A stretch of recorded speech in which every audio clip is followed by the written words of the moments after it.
Look what we got here. I hate that I have to do this, but I can't even open that stupid thing.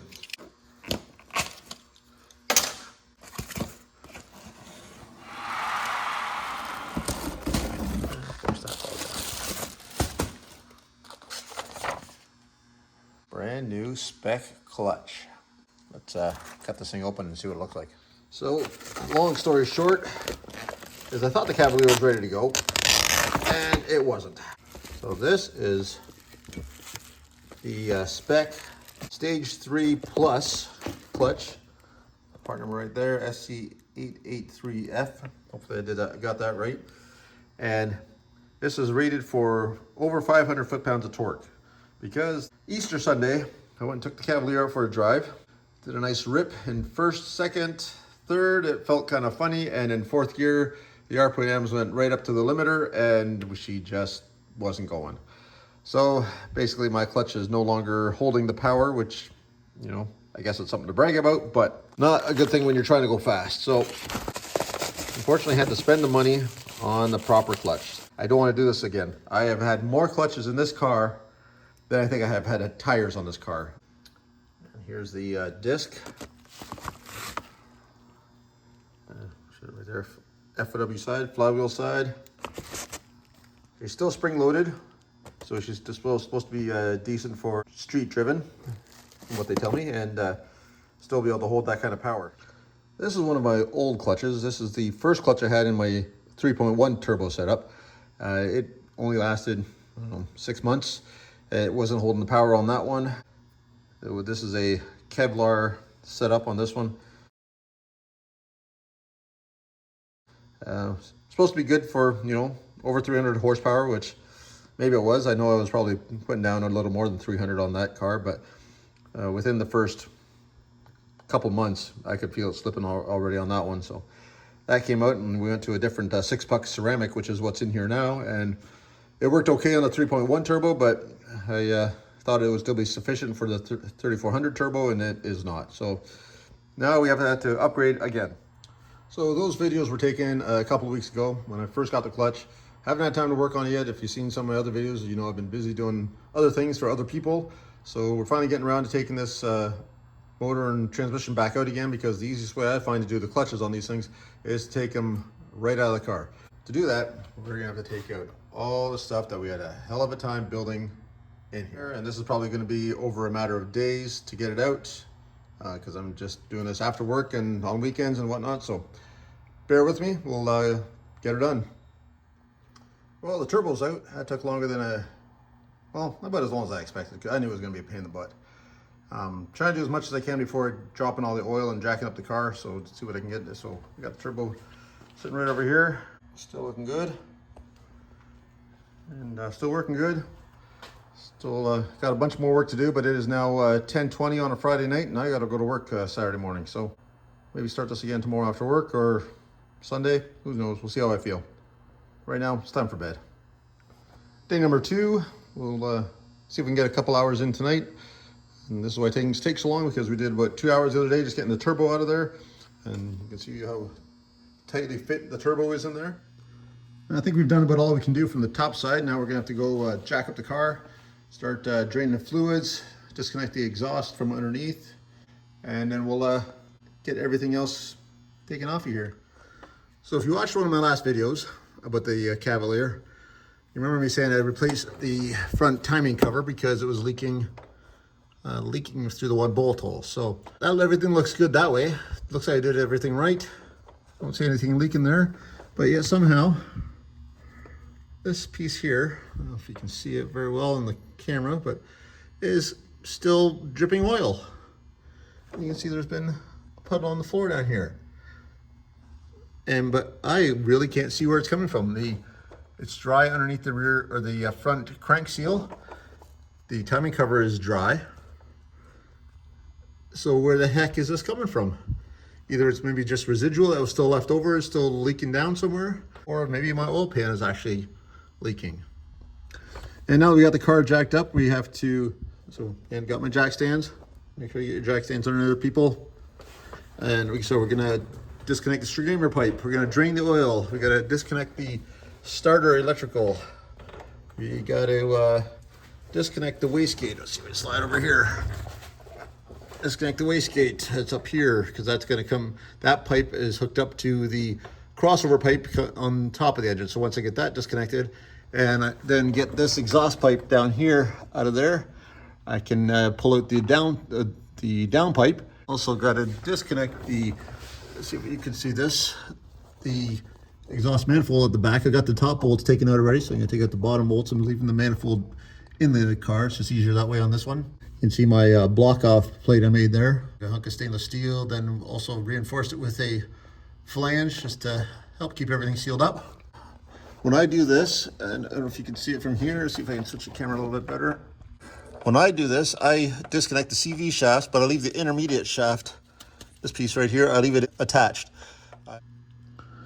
Yes, I am using a funnel and the old Pennzoil bottle to save as much fluid as I can, because this stuff's only been here a couple months, only had a little bit of drive time on it, and this crap's getting expensive. And if anybody's questioning whether there is actually fluid going in there, like I said, it's expensive. And while the oil is draining, we'll see if we can undo this down pipe over here.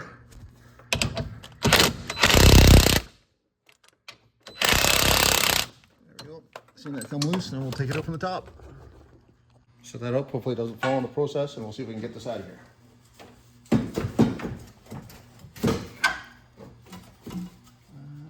put this oil line out of the way.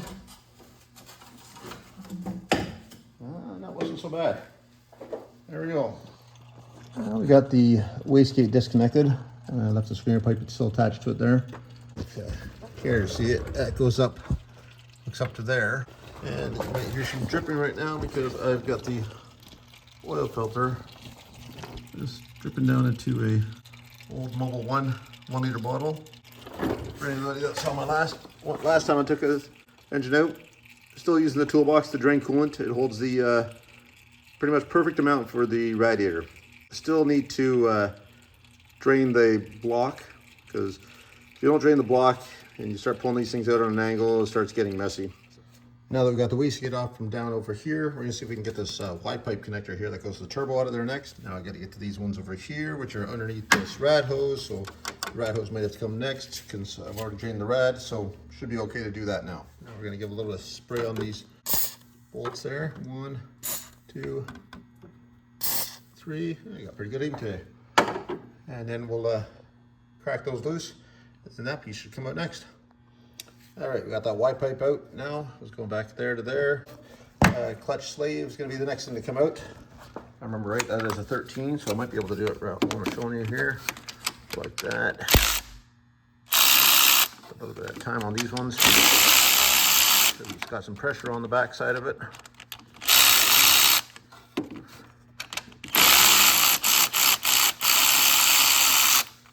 See if I can get my hand from there. Perfect. There's the nut. One. Do this without losing everything, and one-handed. All right, there she goes. Try to save that nut in there. See how talented I am today. Oh, look at that. Beautiful. And then that should be a little bit of a pain to get out, but it's gonna come like that and like that. There we go. Now that's out of there. That's probably gonna wrap it up for tonight. Again, it's past 10 o'clock. I gotta work in the morning again, so we will carry on tomorrow when we get home from work probably. All right, day 3, we're getting close here. So we're gonna pull off that rear exhaust manifold, and we're gonna pull out some more of this intercooler piping that's over here. And we gotta disconnect the electrical from the starter from underneath there still. And then the motor mounts have gotta be disconnected. What else we got? Transmission mount there, dog one mount down there, and 2 front motor mounts, rad hoses, drain the coolant out of the back of the block. That's the other thing. That's probably the next thing I'm gonna be doing. Let's get started. Oh, the fun of working on cars. Just took a coolant bath underneath the car, trying to take the plug out of the block. Yeah. We're gonna need a shower tonight. Shift cables are disconnected. I think we got everything. Oh, I did just realize I forgot one thing.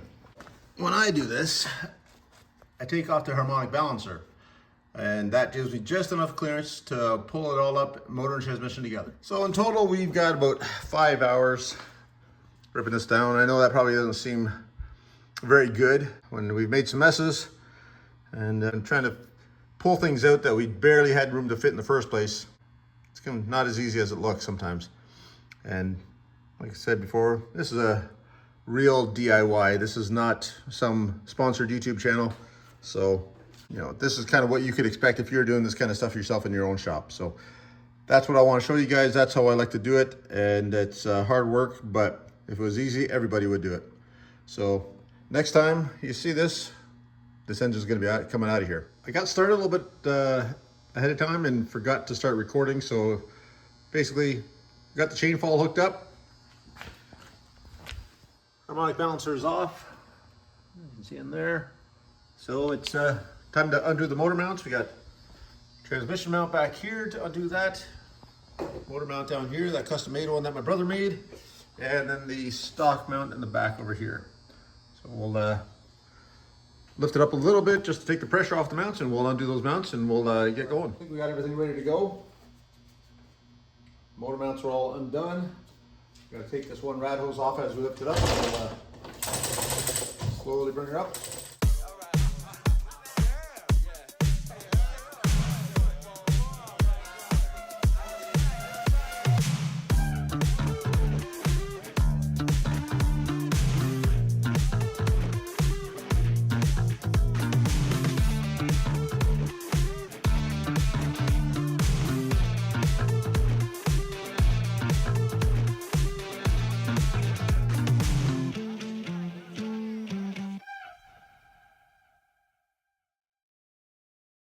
And she's out of the car, sitting on the ground in front of my Datsun and amongst all my other garbage that I haven't gotten around to cleaning up. So we'll start getting this transmission taken off and see what that flywheel looks like, because I imagine she's going to be nice and blue.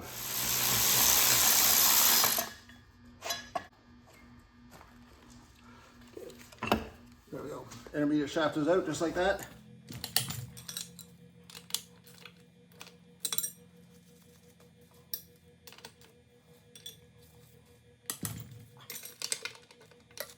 This one's got to come up from the other side.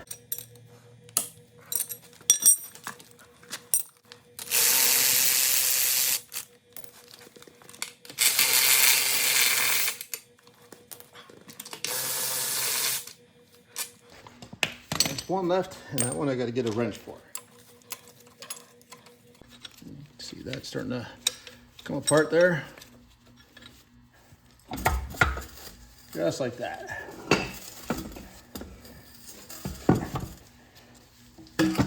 Exhaust pipe out there now. There's one. Make sure you hold on to those bolts. You don't want to lose those.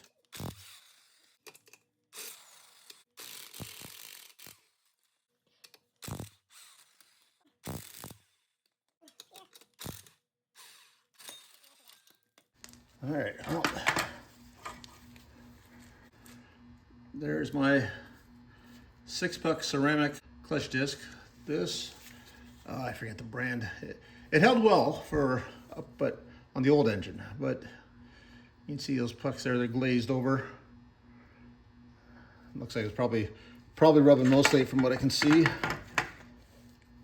I think it was rubbing mostly on the pressure plate side than the flywheel side. The flywheel side I think was doing all right, but it was already, had quite a bit of wear on there by the looks of that. You see that well in there, but you can see some hot spots on that pressure plate. We'll take a look at the flywheel as well here in a minute. But yeah, she got hot. Now we got to get that flywheel off of there and get her machined. Well, at least we're making good progress today.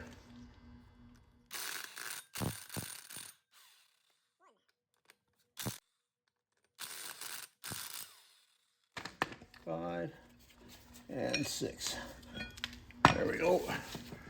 Give a better look at that. Yeah, you can definitely see some hot spots on there too. This is a brand new flywheel when I just put it in back in September, and so it's only been in there, well, since back September. Ran it till October, parked the car, then had a few runs in April there until the clutch decided it wouldn't hold anymore. So she doesn't have a lot of miles on this thing, but we're gonna take her in to get it machined so it's all properly done and made sure hopefully it grips better on the next one. By the way, this flywheel only weighs 14 pounds stock. The one gasket I didn't change when I had this thing ripped apart was the oil pan gasket. On the bottom of that, I thought it looked like it was okay to reuse.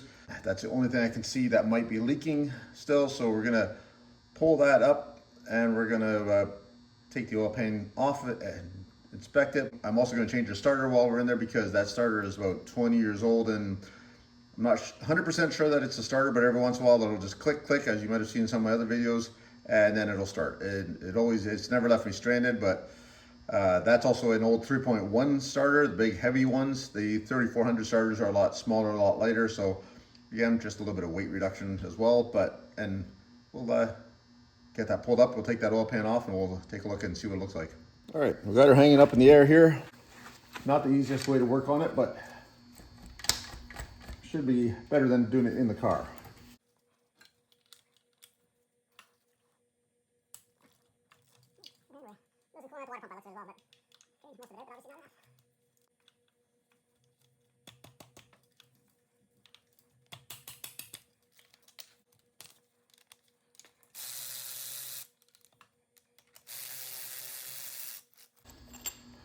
Now, I still have a shim in this one.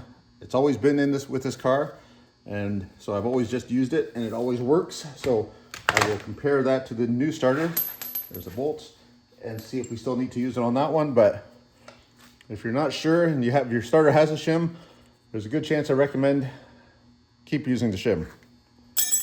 Next we need 10 mil bolts for the side. I think it's I can't remember, it might be a 15 mil for this. No, it's gonna be a 13 mil on the side bolts, I should say, and a 10 mil for the bottom here. Looks like it's probably 10 mil all the way around. And we'll drop the oil pan down.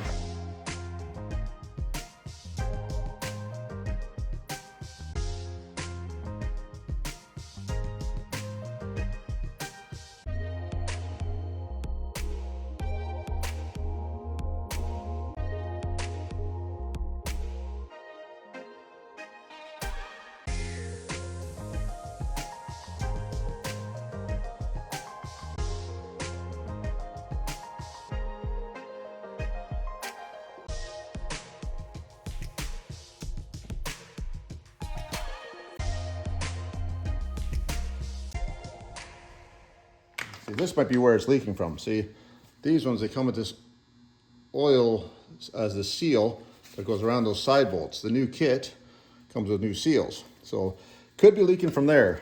So this is the kit I got. Velcro OS 30668R. And if you can see that there, 3.1 and 3.4 liter engines. Comes with those new seals here. So that might be where the leak is coming from. Now here's the other problem. And I'm not sure how I'm going to do with this yet, is because this here is the oil relocator for the 3.1, the old school 3.1, which has the oil pressure sending unit built onto there. The original oil pressure sending unit goes up in here, and I've got that piece feeding my turbo line now. So I don't know if I can get to this bolt behind here, just maybe by taking off the oil filter. I've already took that filter off, drained it, and just put it back on just to keep contaminants out of there, but I might need to, hopefully I can get it off with just by removing the filter. Well, I couldn't get that bolt out without taking off that oil. Ow! Pinch my fingers in there, that hurts. Without taking off that oil filter relocator from there, so because I'm afraid it's going to round off this bolt. Hopefully I can get it out now. And there she goes. Nice and easy that time. And as you can see, we're still leaking coolant. I have put some kitty litter to catch that. Take out the bolt on the other side that I put in just to hold it up. I don't think this oil pan's gonna fall off, but we're gonna take that out if I can get to it. There we go. Yeah. She's held in there by silicone, so there she goes.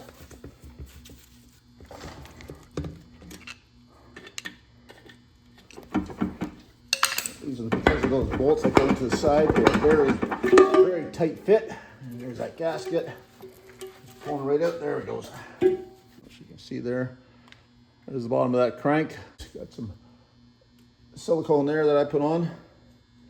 So now we're gonna take that and we're gonna have to clean up all the bottom edges here with get all that RTV off of there.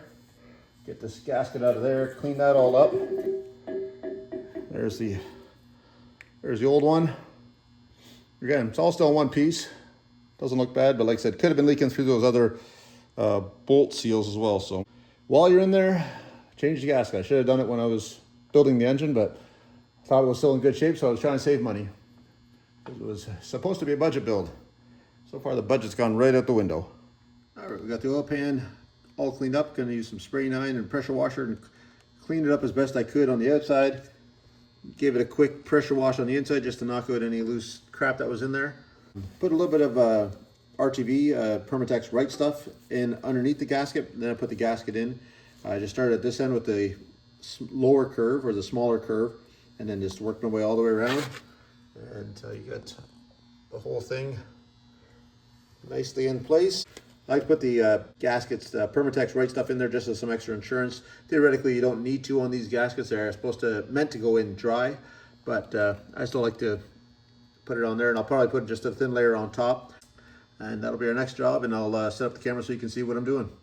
All right, I've got the block surface and everything, all the old gasket material removed on there, all the RTV, got it all cleaned up. I did put a little dab of RTV in the back corners here by the rear main seal. I've also done a little same thing on the actual gasket on the oil pan.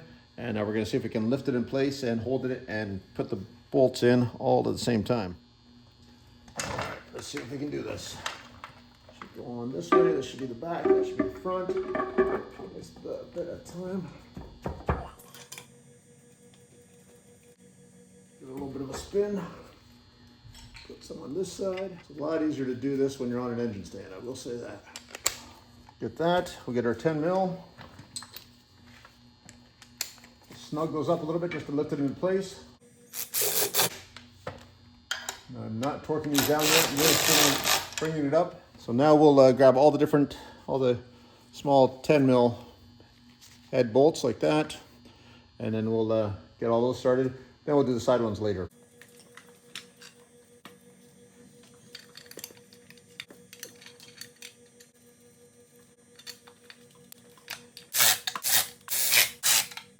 So it looks like the torque on the oil pan bolts, the main ones going to the block, is 18 foot-pounds. The side ones here that are going to go in these holes yet, those are 37 foot-pounds. Since my big 1/2-inch torque wrench only goes down to 20, I'm going to use that, set it at 20 and go from there. That should be, again, not 18 is not a lot. And we're just going to go work our way back and forth on here until we get it all tightened up.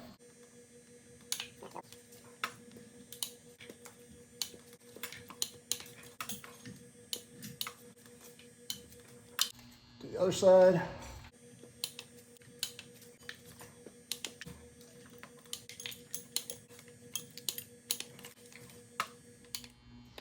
All right, we got all the new bolts put in. Those new gaskets. We're gonna just turn all in, just hand tight. We're gonna torque them down. This thing only gets up to about 40 pounds, and they're supposed to be 37, so it's probably gonna be pretty close. Do the other side, and then we'll get the torque wrench and we'll torque them down. Ouch. The torque wrench, crank it up to 37. And on this side, see if we can spin it enough to make it easy to do. Nothing's ever as easy as it should be. I don't know if you guys have the same issue with your builds, but that seems to be my luck. Here's the two different starters that I was talking about. So this is the one for the old 3.1. That thing probably weighs 20 to 25 pounds, best guess. This one here, I'd say it's less than 10. It is a big difference in weight. This is what comes stock on a 3400. This is what comes stock on a old school 3.1. From what I'm told, you can use either one. They both seem to work. They both got the same kind of bolt pattern. The long bolt on one side, short bolt on the other, long bolt, short bolt. And like I said, this one is acting up on me lately. I bought this one, like I said, probably about 20 years ago. And it's done well, but I think it's starting to show its age. And like I said, every once in a while you hear it'll click and it won't work. Again, haven't tested it to see for sure that that is the problem. But it was due for a change regardless, so I'm going to be putting that one in there. And I'm going to put it back in with the shim that I had in there before, just because that's just the way I've always had it. Sorry, long bolt's going through like that. And we're gonna feed her up in here.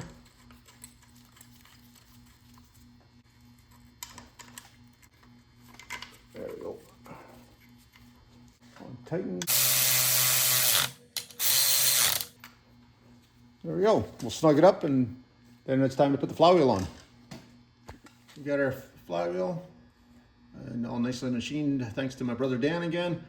You mentioned that there's some hot spots on there, which I'm not surprised because obviously that's the whole point we're doing this whole job is because we had some slippage. Obviously that heats up the metal, just like when you overheat your brakes, it does the same thing. It just turns the metal blue, hardens it up, and makes it harder to machine. Now there's only one way to put this on. It's got 7 holes in there, but only 6 bolts. So you're gonna match up that empty hole with the empty hole that's on here. So there's one there and one here. So I'm going to start with the top one. I'm going to be putting some Loctite on these bolts first, but I'm just going to get it in place first. For Loctite, you can use either blue stuff or you can use this orange stuff from Permatex. I don't know if it's any better. It's supposed to be more permanent, but still removable if you need to. It's what I used last time. It seems to work okay. So we're going to put that on the bolts as we go. Install those all to 61 foot-pounds. I've seen different specs on these things as far as what the bolt specs are supposed to be, anywhere from 50 to 61. So I'm going to go with the 61 on this time. I think I did 50 last time because that's what it said in my old school Chilton's book, or Haynes. I think it was actually a Haynes manual. And you guys still got those old Haynes manuals kicking around? Tighten these all up. Little crisscross pattern.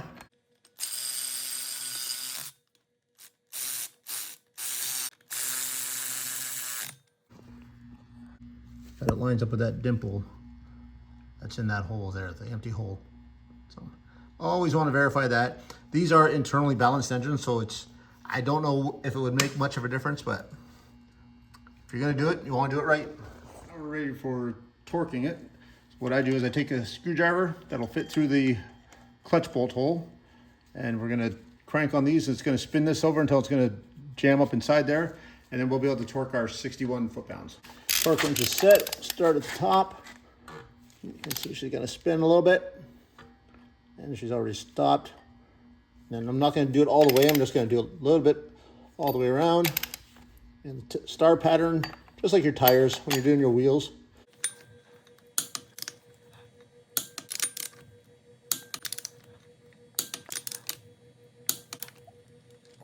And 6. And I go back around one more time just to make sure. Just to mention, always take the torque, back your torque off on your torque wrench when you're done. Helps save the spring in there, helps keep your torque more accurate for when you're storing your torque wrench. So purely for entertainment purposes, and just to verify that starter is going to work with this flywheel with the shim installed before I put it all back in the car and have to disassemble it again, I'm going to hook up a battery to it. I've got you can see the jumper cable there on the ground. I've got the other side hooked up to the starter, both on the solenoid and the main power feed there. And it's probably gonna arc and spark, but I'll show you what it looks like, and let's see if I can zoom in here so you can see the gear kick out of the starter and turn the flywheel. So we're gonna get a little bit of a noise here. There we go. Okay, to kick back obviously because there's still compression in the cylinders because I haven't pulled the spark plugs out. And I also don't want it running because I don't have any oil in the oil pan. But at least we know the starter works and the starter engages the flywheel correctly. Now we're going to clean up the flywheel. We're going to and get the clutch ready to install.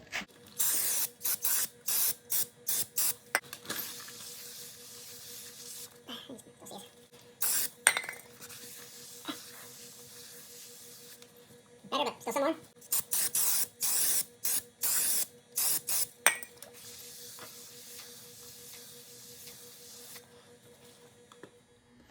All right, now it's time for the good stuff. So like I showed you at the beginning of the video, it's got markings for FW side, flywheel side. So we're gonna spin that this way. Careful not to touch the actual mating surface where it's gonna be sitting on the flywheel or on the clutch. You got your clutch alignment tool. You're gonna slide that into the clutch like so. And it's gonna go seat in there, and that's gonna go up like that. Make sure that alignment tool is in as far as it can go. That's what's going to center it so that when you put the transmission together, that everything lines up properly. Because if it doesn't, then you're into a whole world of problems and you gotta take everything back apart again and start over. Now, before we put the pressure plate on, we gotta clean it. Just like we did the flywheel, we gotta make sure there's no grease, no anything on there, and make sure it's nice and clean. Now we've got our pressure plate all clean. Should be no oil, no nothing left on there, coming off on the paper towel. All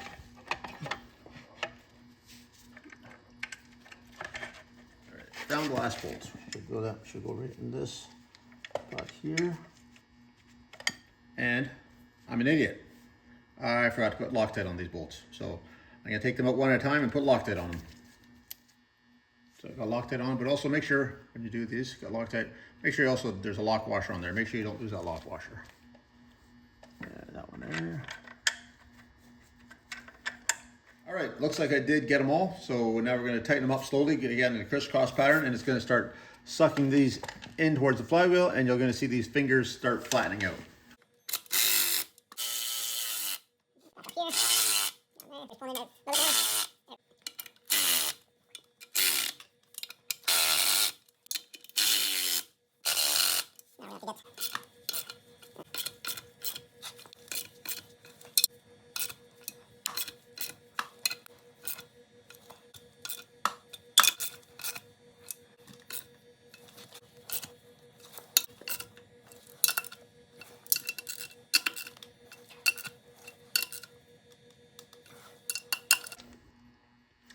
Okay, those are all snugged up, and we're going to torque that down to, I think it was 30 foot-pounds.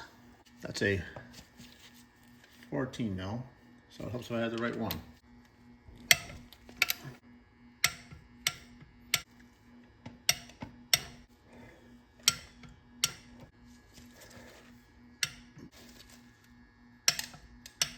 And 6. Now we can pull that out because the clutch disc is not going anywhere now. Everything is tightened up, everything is good. We know the starter works, we know that everything's got Loctite on it, we know it's all torqued, and we can start, we can add the transmission back on there. And after that, it's time to reverse everything else and put it back in the car.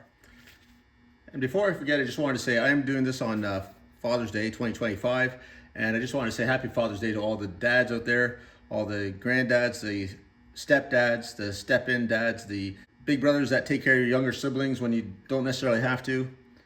I know sometimes you may not feel appreciated, but you are. Keep doing what you're doing, and never give up. The spec clutch also comes with a new release bearing, which I almost forgot about, because this bearing on the left, I put that one in years ago, and it was better than the one that came with my last clutch, or last 2 clutches, so I've just left it in there.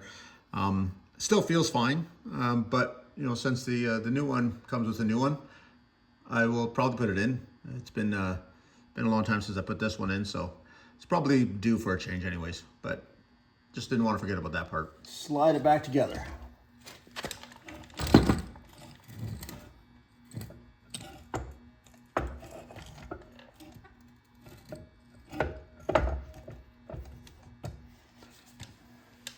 I think after doing this so many times, I would know how to do this very easily, but it is a new thing every time, it feels like. So I think what I did last time was I turned this thing on an angle. And yes, it's nice and warm today, so I'm wearing shorts and sandals doing this. I don't necessarily recommend that. It's been a little bit of an in and out kind of day today, doing Father's Day stuff with my grandkids.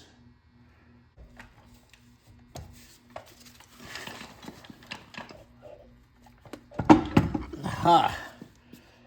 That's the feeling you want. I don't know if you watched my video with the that's in transmission, but that's what you want to hear. You want that solid thunk where everything just kind of lines up and slides together. There we go. Just can put that bolt in there and start it.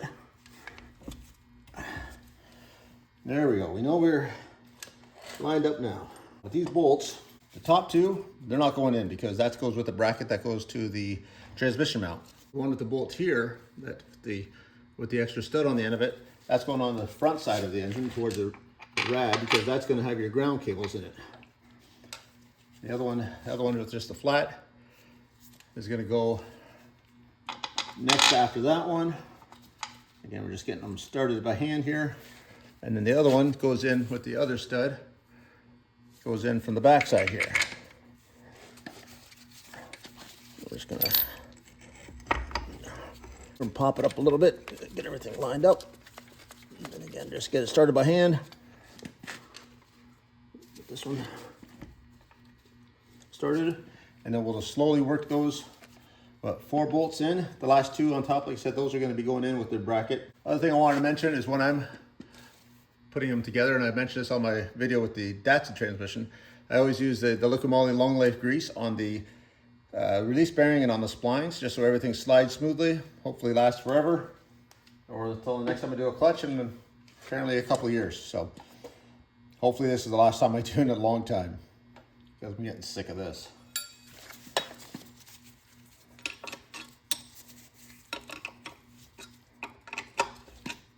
Well, these bolts get torqued to 55 foot-pounds. Not going to be able to put a torque wrench on this one just because of the other stuff that's in the way. But I'm going to give it a nice solid torque with this wrench. I'm sure we'll be pretty darn close. We got everything is ready to go back into the car pretty much. I do still want to see if possibly put new bearings on the intermediate shafts, which I mentioned before. So I'll probably take that to work with me tomorrow and see if I can find the new bearings for it. I wrote down the numbers years ago when I did rebuild it, so I got to look those up again. But yeah, she's coming along nicely now. Now, this is the easy part, honestly. The hard part is putting it all back together. So with that, like I said, happy Father's Day, everybody. And we'll see you on next day, which will probably just be in a couple seconds for you guys. All right, it's time to lift it up and slide it over and drop her in the car, because it's just that easy. Well, the engine is back in on its own mounts again. The chain ball is just in there loosely. There's still got all the other stuff to put on. It's literally just in on the mounts right now. I'm not gonna make you sit through the rest of that, just hooking it up. I will do another video once I get it out running, and we'll break in the clutch a little bit, because we gotta make sure we break it in 500 miles and do it properly. Make sure hopefully we get a long life out of this clutch. Before I wrap this up though, I am gonna show you something that I was afraid of when back in October when we took this car to the dyno. I don't know if I ever got it on video, but I did say to my brother at the time, I said, I think my clutch slipped. And you can see it on the dyno, it kind of goes up and kind of holds out for a little bit, and then it spikes back up. And you can hear it in the video, and I'll show you the Mega Squirt graph as the dyno goes through. The horsepower was good, but the peak torque came in at 4,400 RPM. It should be right at 4,000. Peak torque on this engine should be about 4,000 RPM. And I'm pretty sure that's where it slipped. So it kind of fell off a little bit and then peaked a little bit late. So I'll show you that next year before we wrap up this video.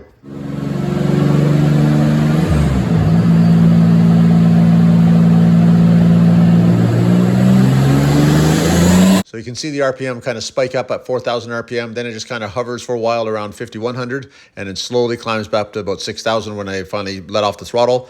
And I think that's where the clutch slipped, was right at that 4,000 RPM where it makes the most torque.